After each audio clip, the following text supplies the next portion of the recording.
Hey, this is Brad Buckner with SharpsBest.com, and we're here at the Home and Garden Show in Casper, Wyoming at the Ford Center, okay? So I see Wyoming Woodworks over there, and one of my cousins actually works there, and then John. So let's walk over and take a look, and we'll see John and have him tell you a little bit about it.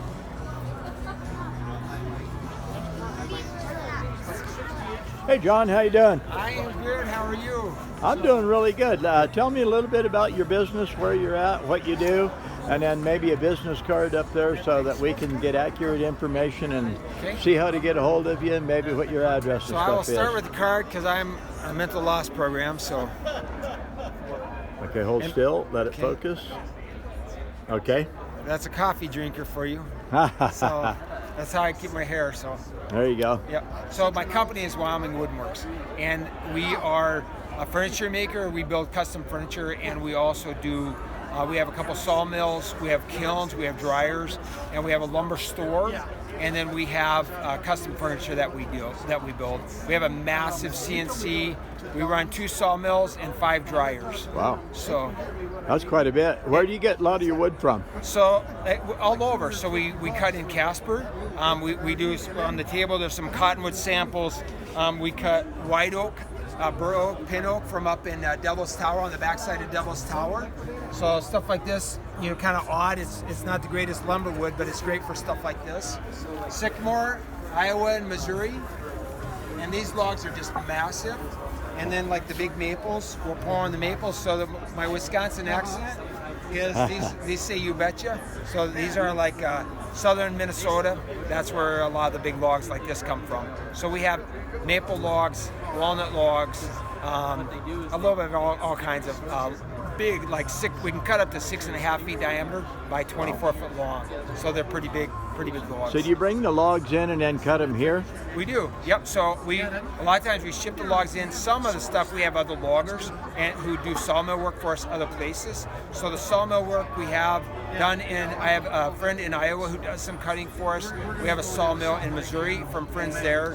So we're working on Alabama right now. We have some loads out of Alabama. And then again, the Wisconsin, Minnesota accent. I'm from Medicine Bow, kind of Missouri till I was 9. Then Medicine Bow till I graduated and went to college.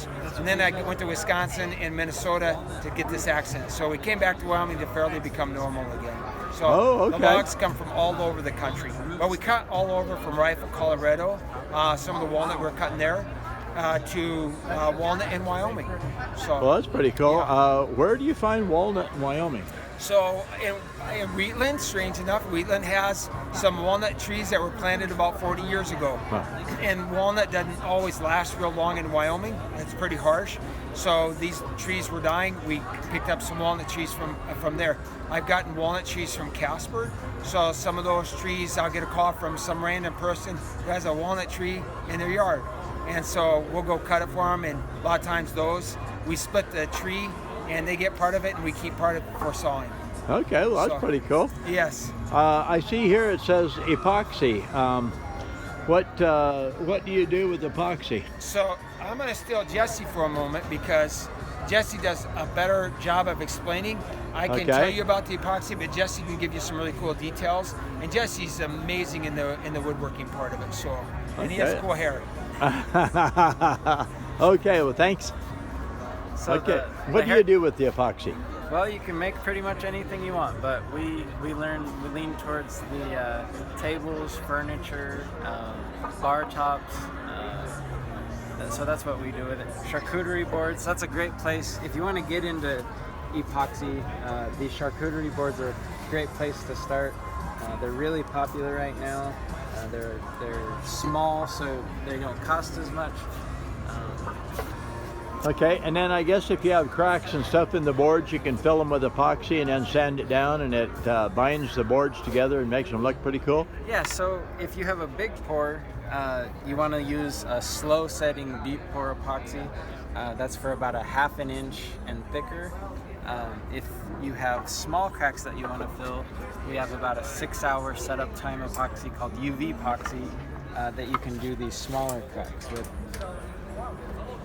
Okay, so just about anything you want to do, you can either make some slugs to put stuff in, or you can fill cracks or make cuts, add two pieces together like that, kind of like bookends.